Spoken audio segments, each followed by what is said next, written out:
සුබ දවසක් කියලා ප්‍රාර්ථනා කරනවා. ඉස්ලාම් සමාවිල්ලන්න ඕනේ මේ ඊයේ රෑ බුරම්පි මාමලා ගෙදර පාටියක් තිබ්බා. මේ අපේ නාමල් කරුණාරත්න මහත්තයා සහභාගී වෙච්ච. බුරම්පි මාමලා ගෙදර ඒ පාටියට ගිහිල්ලා එනකොට පරක්කු වුණා. ඉතින් උදේ නැගිටිනකොට 10යි. අපි දන්නේ 8ටනේ එන්න කිව්වේ. 8 ඉඳන් 8:05 වෙනකන් ගණිනවා කියලා. නැගිටිනකොට 10යි. ඉතින් පරක්කු වෙලා ආපු අපිව කොහොම ගණනය කරනවද කියලා දන්නේ නැති නිසා අපි ඉතින් හිතුවාද මාධ්‍ය සාකච්ඡාව තියලා අපිවත් ගණින්න කියලා.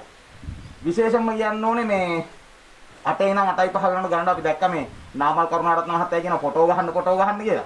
අනේ අපිත් ෆොටෝ එකක් ගහන්න නාමල් කරුණාරත්න මහත්තයා අපි ඒ වෙලේ හිටියේ නේ අපි නිදාන්න නැගිටිනව පරක්කු වුණා. මොකද මේ නාමල් කරුණාරත්න මහත්තයා හරියටම දන්නවා වඳුරු නැගිටින්නේ 8ට 8 ඉඳන් 8:05 වෙනකන් තමයි වඳුරු ඉන්නේ කියලා.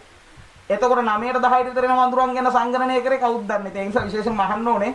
දැන් මේ අලුත්ම ක්‍රමයක් යන්නේ. ඉතින් ඒ නිසා මේ ඇත්ත මූණ පෙන්නන එක හොඳයි. මොකද මේ ඔය මාලිමාවේ ආණ්ඩුව පුළුවන් තරම් බලයටපත් උනේ බොරු කියලා බොරු මූණවල් පෙන්නනවානේ.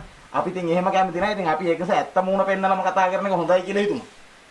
ඉතින් හැමෝටම ඉතින් සුබ දවසක් කියලා ප්‍රාර්ථනා කරනවා. ඉතින් අද මගෙත් එක්ක මාධ්‍ය සාකච්ඡාවට තමුත් ඒකම පැත්ති නම් ආපු මේ වඳුරු හාමි කෙනෙකුත් ඉන්නවා. ඉතින් ඒක නිසා මේ මුළු රටම දැන් රිලව් එකට ගිහිල්ලා තින්නේ. ඉතින් ඒක නිසා ඒ ඇස්සේ මේ සත්ව සංගණනයක් යනවා. අපි දැක්ක ඉතින් මේව ඇත්තටම සමාජයට විහිළු සපයන සංගණන. ඉතින් මොකද අපි දැකලා තියෙනවා මේ 8 ඉඳන් 8:05 වෙනකන් එකම වත්තක එකම රිලව ඉන්නේ නැහැ. මේ රිලව පැනලා යන්න පුළුවන් තව වත්තකට. ඊට පස්සේ ඒ වත්තෙත් ගණනයක්. ඉතින් මේව සම්පූර්ණයෙන්ම මේ විකට නාට්‍ය රටේ ජනතාවට තියෙන ප්‍රශ්න අමතක කරන්න මේ කරන නාටකම් මේ ආණ්ඩුව නවත්තන්න. ඉතින් ඒක නිසා විශේෂම කියන්න දැන් අද දින මගෙත් එක්ක මේ මාධ්‍ය සාකච්ඡාවට එකතු වෙලා ඉන්නවා මහාචාර්ය මම මංකී හනුමන්තා. ඒ වගේම එන්න ඉන්නවා ආචාර්ය මම මංකී හනුමන්ති ඉන්න. ඉතින් ඒක නිසා එයාට අද එන්න පරක්කු වෙනවා කියලා කොහොමද ඊයේ රෑ බුරම්පි මාමලා ගෙදර ප්‍රශ්න නිසා. ඉතින් ඒක නිසා විශේෂම කියන්න ඕනේ මේව ඇවිල්ලා රටේ ජනතාවගේ ප්‍රශ්න අමතක කරන්න කරන විකටකම්.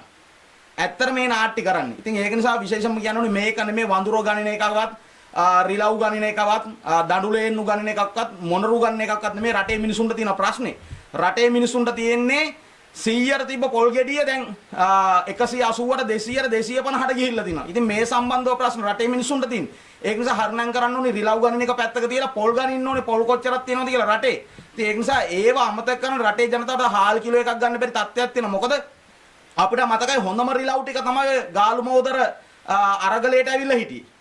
හොඳම රිලව් ටික එතන හිටියේ. එතනදී ගණින්න තිබේ රිලව්ගේ මතින් ආපු ආණ්ඩුවක් තමයි මේ තින්නේ. ඒ නිසා අද මාලිමාවේ ජාතික දිනය තමයි අද නම් කරලා තින්නේ.